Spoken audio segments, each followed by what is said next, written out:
নমস্কার। প্রাণারামের মাধ্যমে সম্প্রচারিত ভারত কথার গ্রন্থিমোচনের 580তম পর্বে আপনাদের সবাইকে জানাই সাদর সম্ভাষণ। মহামতি অনন্তলালের পরম আশীর্বাদে আমরা শুনে চলেছি ভারত কথা।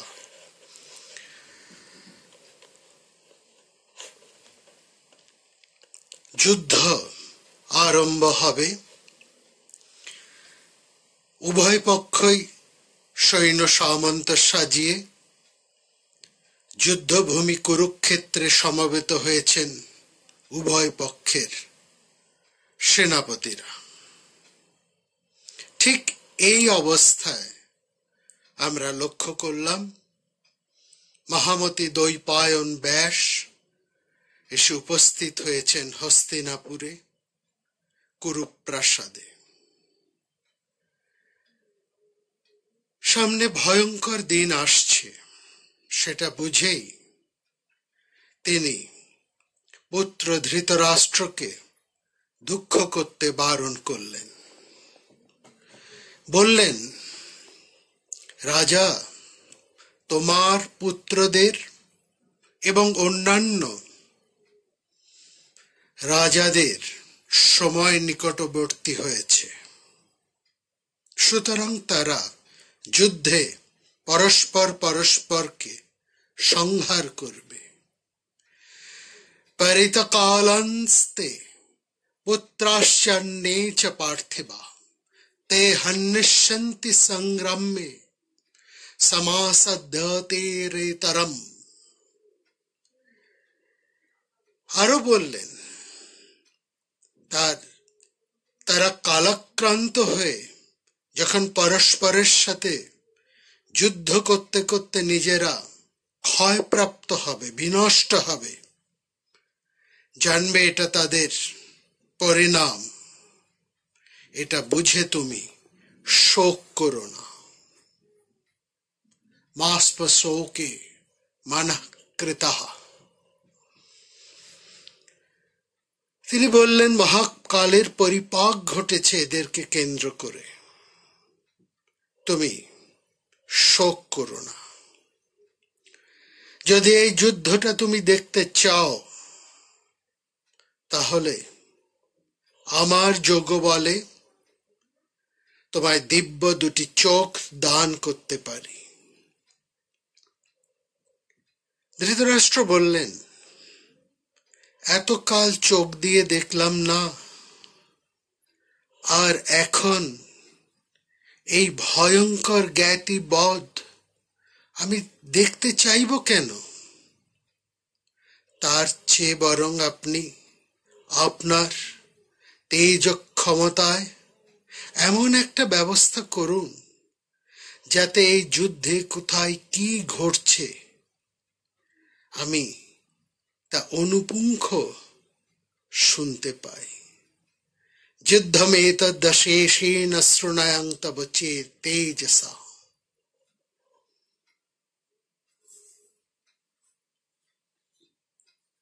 না রোচয়ে জ্ঞাতিবাধং দৃষ্টং ব্রহ্মর্ষি সত্তমঃ। এই জ্ঞাতিবোধ আর আমি দেখতে চাই না।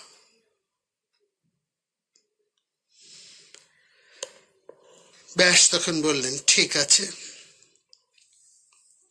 আমার আশীর্বাদে সঞ্জয় দিব্য চক্ষু লাভ করবে এবং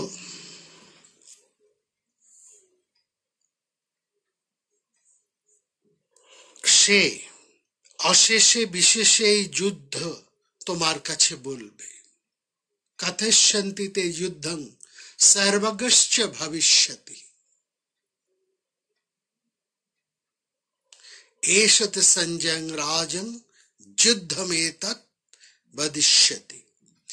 আমার আশীর্বাদে সঞ্জয়ের কাছে পরোক্ষ বলে আর কিছু থাকবে না।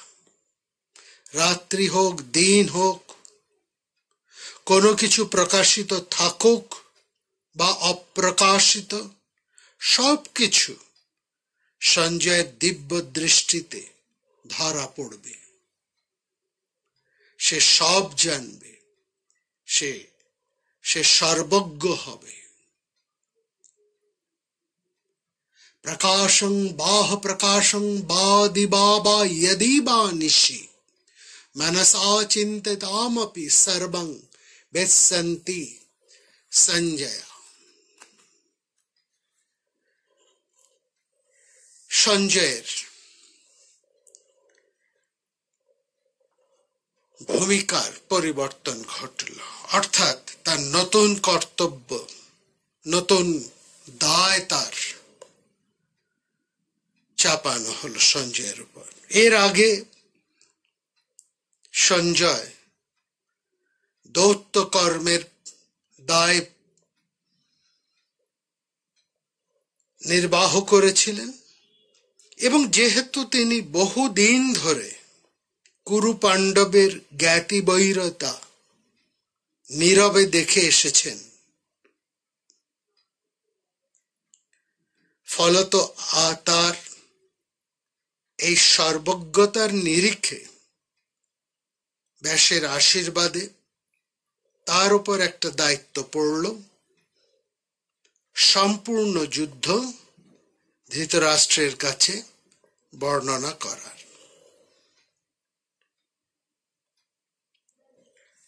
আমরা এই যে সঞ্জয়ের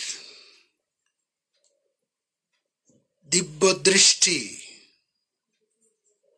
এটাকে আমরা এইভাবে ব্যাখ্যা করতে পারি।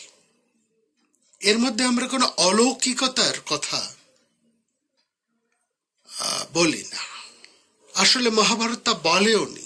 মহাভারতের শব্দগুলোকে যদি আমরা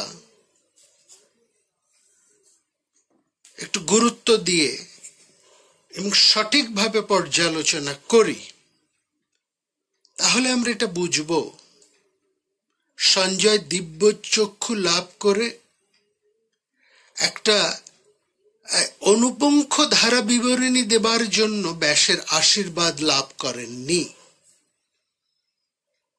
ব্যাসের আশীর্বাদে, শুধু আশীর্বাদে নয়, মহামতি ব্যাসের যে বিশাল প্রভাব, সেই প্রভাবের ফলে সঞ্জয় সমগ্র যুদ্ধক্ষেত্র ঘুরে দেখার এবং সেই সঙ্গে সেই যুদ্ধের প্রত্যক্ষ বিবরণ দেবার একটা সুযোগ লাভ করলেন ব্যাসের কাছ থেকে। এটা আরো আমাদের কাছে পরিষ্কার মহাভারতের এই কথাগুলো থেকে। দেখুন, ব্যাস বলছেন খুব পরিষ্কার করে, এই বিশাল যুদ্ধক্ষেত্রে দুই পক্ষের যুদ্ধ করার সময় কোনো অস্ত্র সঞ্জয়ের দেহ বিদ্ধ করবে না।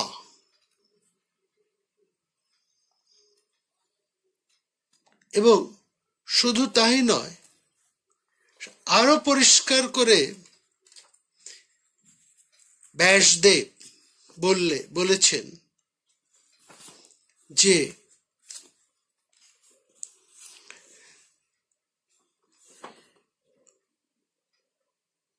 দুপক্ষের মধ্যে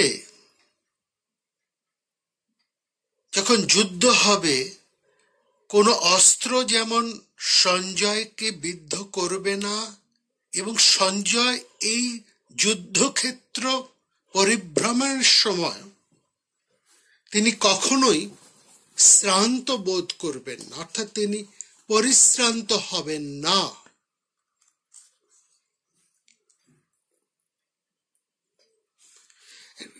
এই জায়গাটা খুব গুরুত্বপূর্ণ, এই জায়গাটা। এবং তারপরে বলছেন যে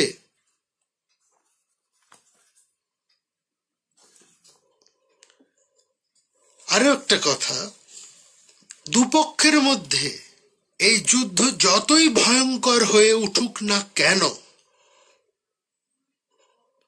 এই যুদ্ধ যতটাই বিষম হয়ে উঠুক না কেন, সঞ্জয় অক্ষত দেহে এই যুদ্ধ অতিক্রম করে যাবেন। সেখানে তার কোনো রকম কোনো অসুবিধেই হবে না।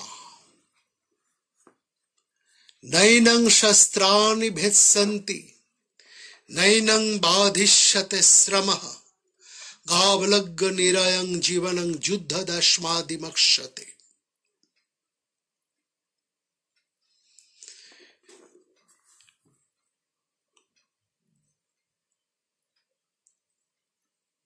আমরা বিশ্বাস করি, এবং শুধু বিশ্বাস করি না, এটা আমাদের স্থির নিশ্চয় যে হস্তিনাপুরের ঘরে বসে শুধু দিব্যচক্ষে অলৌকিক দৃষ্টি দেখে ধারা বিবরণী দেবা নয়,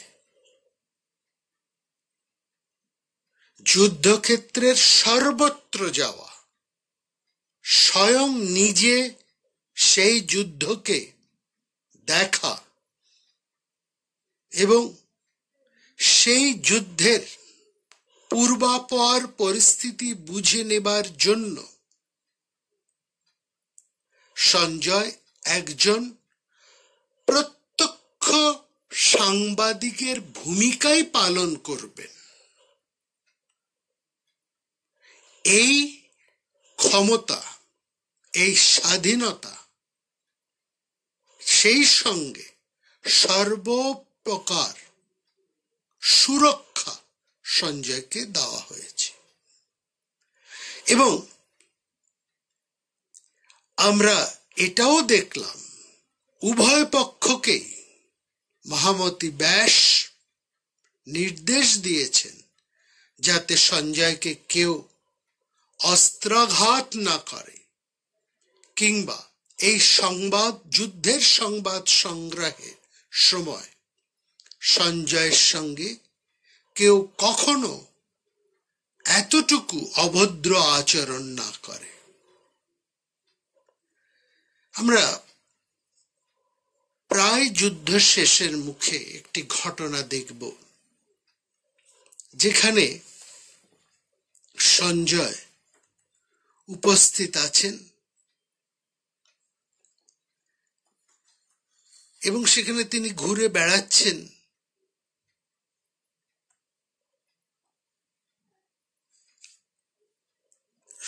যুদ্ধের শেষ পরিণতি জানার জন্য। সেই সময় হঠাৎ আমরা দেখলাম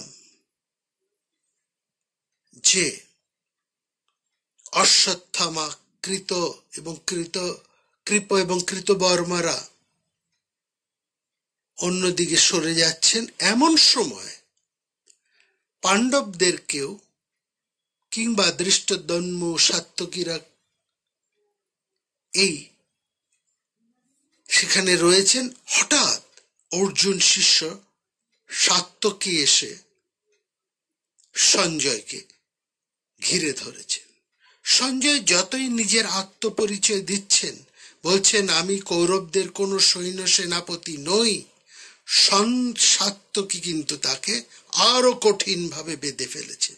তিনি তাকে বেঁধে নিয়ে যেতে চাইছেন। সাত্যকী ভেবেছেন সঞ্জয় যে ধৃতরাষ্ট্রকে যুদ্ধের ধারা বিবরণী দিচ্ছেন, অতএব তিনি দুর্যোধন পক্ষের লোক। এই ভাবনার থেকে সাত্যকী তাকে বেঁধে নিয়ে যেতে চাইছেন।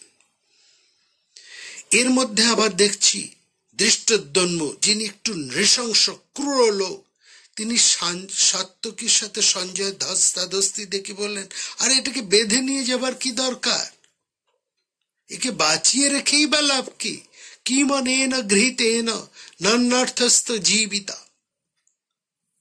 এবং সেখানে আমরা দেখছি সঞ্জয় খুব ভয় পেয়েছেন। সাংবাদিক হিসেবে তার উপর যে আক্রমণের নিষেধ ছিল সেটা তো যুযুধান দুই পক্ষের কাছেই যথেষ্ট প্রচারিত ছিল। আজ প্রায় যুদ্ধ মুহূর্তের শেষে বিজয়ী বীরদের তরফ থেকে এই অনিয়ন্ত্রিত ব্যবহার কিন্তু সঞ্জয় আশা করেননি। কিন্তু এরকম তো হয়, বিশেষত সাংবাদিকদের উপরে এই ধরনের আক্রমণের ঘটনা ঘটে, এবং আমাদের মনে হয় সঞ্জয় তারই মহাকাব্যিক প্রথম উদাহরণ। যাই হোক, হঠাৎ সেই সময় সেই জায়গায়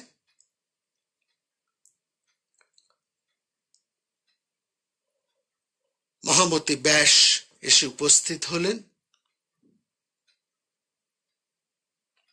তিনি তার উপস্থিতির ফলে সাত্যকী সঙ্গে সঙ্গে সঞ্জয়ের কাছে ক্ষমা চেয়ে তাকে সসম্মানে মুক্ত করে দিলেন। স্বস্তি সঞ্জয় সাধয়। প্রায় মৃত্যুর হাত থেকে ফিরে এসেছেন সঞ্জয়। এই ঘটনাটা আমরা এই জন্যই উল্লেখ করলাম যে মানুষের সঙ্গে মিশে যারা সংবাদ পরিবেশন করেন, যুদ্ধ হোক, প্রাকৃতিক বিপদের সময় হোক, কিংবা অন্য যে কোনো ক্ষেত্রেই হোক,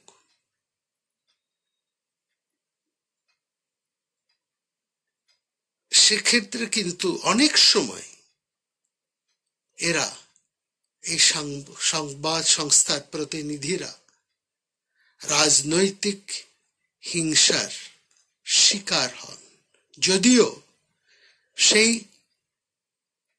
প্রতিনিধির সংস্থার সাথে রাজনৈতিক সংস্থার একটা আন্ডারস্ট্যান্ডিং থাকে, একটা প্রতিক্রিয়া থাকে বিভিন্ন রাজনৈতিক ব্যক্তিত্বের উপর। তবু এই ধরনের ঘটনা হামেশাই ঘটে থাকে। এখানেও সেটা ঘটেছিল। যাই হোক, সেই কথায় আমরা পরে আসব। তো এখানেই দেখছি সঞ্জয় তার এই ভূমিকার, এই নতুন ভূমিকায় তিনি যথেষ্ট উজ্জীবিত। মহাযুদ্ধের প্রথম সংবাদ নিবেদন করার আগে তিনি এই যে ভূমিকা লাভ করেছেন ব্যাসের সৌজন্যে, তার কারণে তিনি কৃতজ্ঞতা জানিয়েছেন মহামতি ব্যাসের কাছে।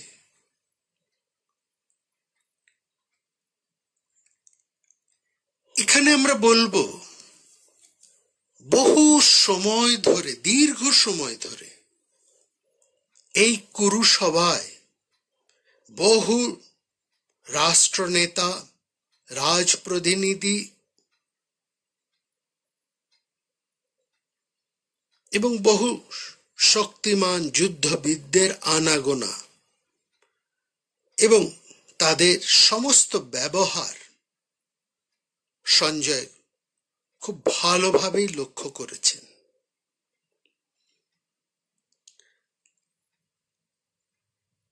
মহামতি ব্যাস তাকে যে বর দিয়েছেন তাতে নির্ভয়ে যুদ্ধক্ষেত্রে বিচরণ করার ব্যবস্থাপনার বিষয় ছাড়া অন্য বিষয়গুলো এরই অন্তর্ভুক্ত। সঞ্জয় ধৃতরাষ্ট্রকে বলছেন, আপনার পিতা ব্যাসের প্রভাবে আমার অতীন্দ্রিয় চক্ষুতে আমি যেমন সব দেখতে পাচ্ছি, তেমনি আমি দূরের কথা শুনতেও পাচ্ছি। দৃষ্টাশ্চেন্দ্রিয়া রাজন দুরানাচ্ছমনেবচ। এখানে আমরা আবারও বলবো, এই যে সঞ্জয় বলছেন ব্যাসের প্রভাবে তিনি অতীন্দ্রিয় চক্ষুতে সবকিছু দেখছেন, এই কথাটি আসলে ব্যাসের প্রতি এক কৃতজ্ঞতার কারণে। কারণ ব্যাসের অনুমোদনেই তো একমাত্র, ব্যাসের কৃপাতেই ও তার অনুমোদনেই, তার প্রভাবেই সঞ্জয় কেবলমাত্র নির্ভয়ে নিরুপদ্রবে এই যুদ্ধক্ষেত্রের মধ্যে বিচরণ করার ক্ষমতা লাভ করেছিলেন। এর জন্য তিনি খুবই কৃতজ্ঞ, এবং এই কৃতজ্ঞতার কারণেই তিনি এই অতীন্দ্রিয় দৃষ্টির কথা বারবার উল্লেখ করছেন। এ না হলে এখানে দেখুন, সঞ্জয় একটা কথা বলছেন, আমি যেমন সব দেখতে পাচ্ছি তেমনি আমি দূরের কথাও শুনতে পাচ্ছি, এটা যেমন তিনি বলছেন। শুধু তাই নয়, সঞ্জয় বলছেন অন্য মানুষের মনের ভেতরে কি আছে তাও আমি বুঝতে পারি। এটা কিন্তু অলৌকিক ব্যাপারের মধ্যে হচ্ছে না।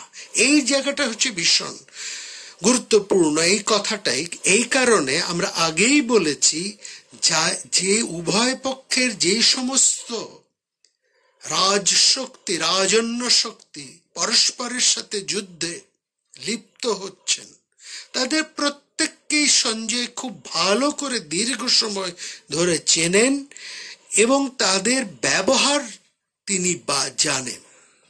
এই অধুনা যুযুধান দুই পক্ষের সমস্ত ব্যবহার তিনি জানেন। যেহেতু এই মানুষদের অতীত তিনি খুব ভালো করেই জানেন, ফলত পরচিত্তস্য বিজ্ঞানং অতীতাগণত গতস্য চ, যেহেতু তিনি তাদের অতীতটা খুব ভালো জানেন, পরচিত্তস্য বিজ্ঞানং, অতীত বিজ্ঞানং মানে খুব ভালো করেই তিনি জানেন, একেবারে পরিষ্কার ভাবে এই প্রত্যেকটি মানুষের, যুযুধান রাজন্য বৃন্দের, তাদের অতীত ব্যবহার, তারা কেমন ধরনের মানুষ, কি ধরনের চিন্তা ভাবনা তাদের, কি তারা করতে পারেন আর কি করতে পারেন না, এটা সঞ্জয় উপলব্ধি করতে পারেন স্পষ্টত। অর্থাৎ যারা অতীত জানেন তারা অনাগতকেও জানতে পারেন। ওই অতীতের উপর ভিত্তি করেই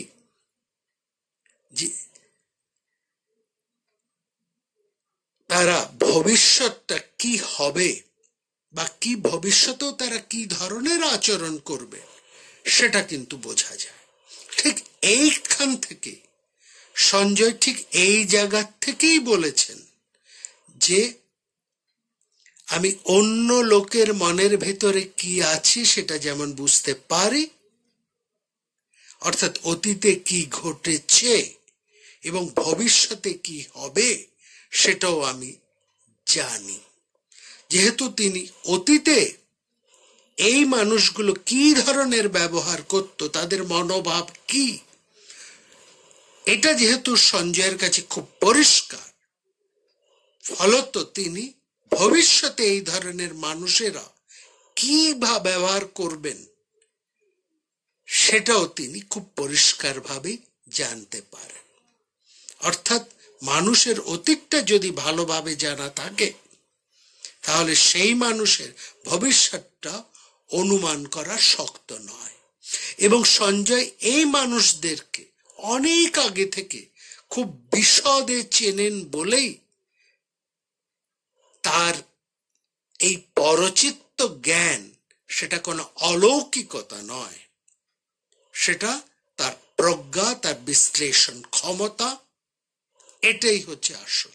সুতরাং এখানে তিনি যে সঞ্জয় নিজে যে অতীন্দ্রিয় চক্ষুর কথা বলছেন সেটা তিনি ব্যাসের প্রতি মর্যাদা সহকারে কৃতজ্ঞতার কারণে ব্যবহার করছেন, যেন ব্যাসের কারণেই তিনি তাদের অতীত জানতে পারছে তা নয়।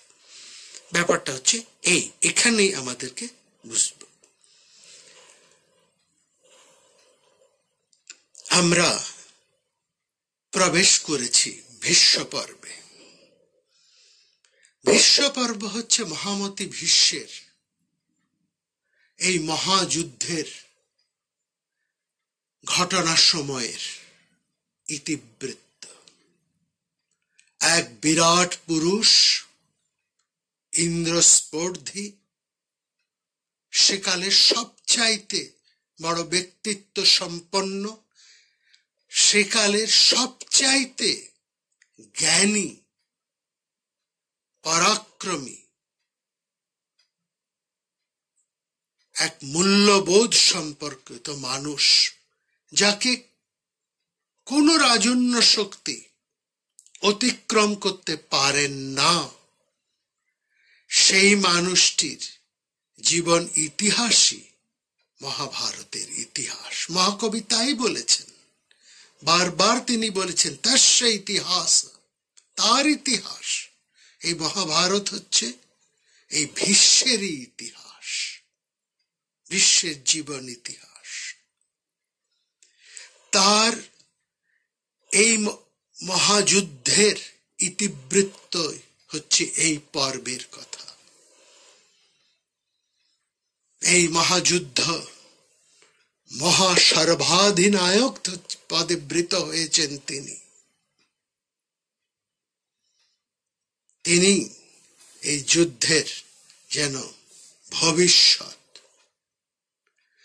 আমরা দেখব পাণ্ডবেরাও এই ভীষ্মকে নিয়েই ভীষণ ভীষণ রকমের দুশ্চিন্তাগ্রস্ত। কারণ প্রত্যেকেই জানেন ভীষ্মের ইচ্ছে করলে তিনি অঘটন ঘটন ঘটিয়ে দিতে পারেন, ঘটানো তার পক্ষে সম্ভব। যুদ্ধের গতি প্রকৃতি তিনি মুহূর্তে মুহূর্তে পাল্টে দিতে পারেন, এমনই ক্ষমতাবান তিনি।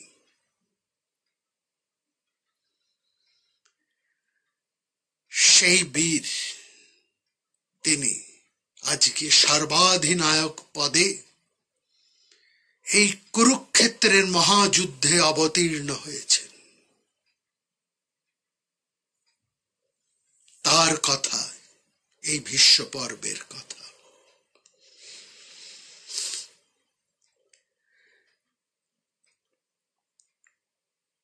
সঞ্জয় এবার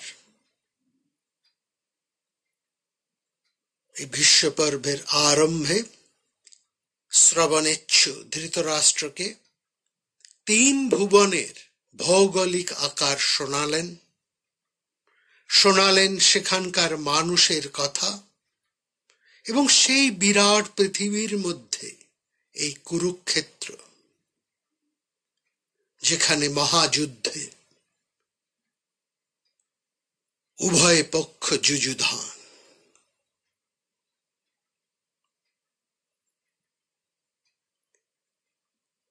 এই ভীষ্ম পর্ব কিন্তু আরম্ভ হচ্ছে এক হৃদয় বিদারক সংবাদ পরিবেশনের মধ্যে দিয়ে। সঞ্জয় এখানে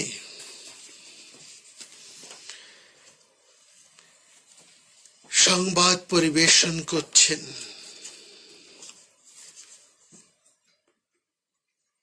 সঞ্জয় ওয়াচ, সঞ্জয় বলছেন, মহারাজ, সেই সঞ্জয়কে আমরা দেখছি, লক্ষ্য করুন, যুদ্ধক্ষেত্র থেকে সঞ্জয় সদ্য ফিরে এসেছেন। अथ गाबेलग निधिमां संयुदगेद भारत, তিনি চোখের সামনে সব দেখে এসেছেন, প্রত্যক্ষদর্শী সর্বস্ব ভূত ভব্য ভবিষ্যবিদ। এসেই তিনি হঠাৎ জানালেন, মহারাজ, ভীষ্ম মারা গেছেন। সমস্ত যুদ্ধবীরের যিনি শেষ আশ্রয় ছিলেন, তিনি এখন শরশয্যায় শুয়ে আছেন। হাতে ভীষ্ম শান্তনব ভারতানং পিতামহ।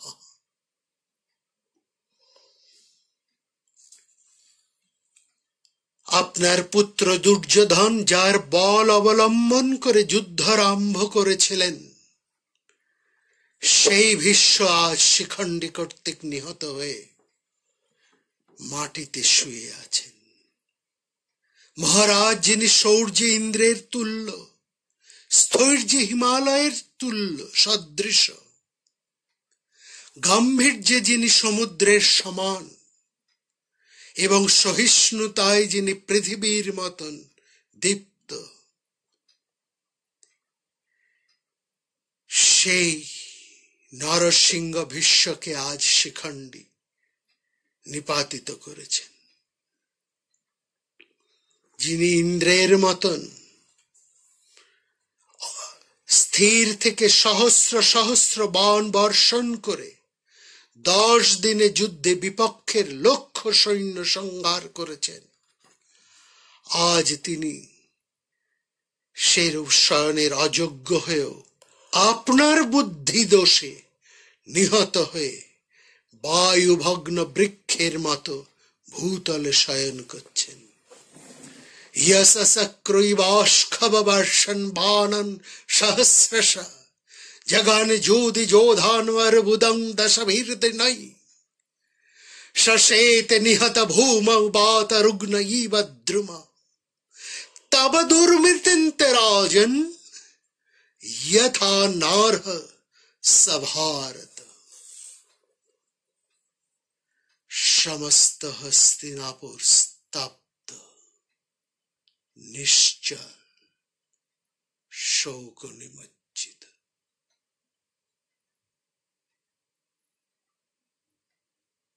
नमस्कार।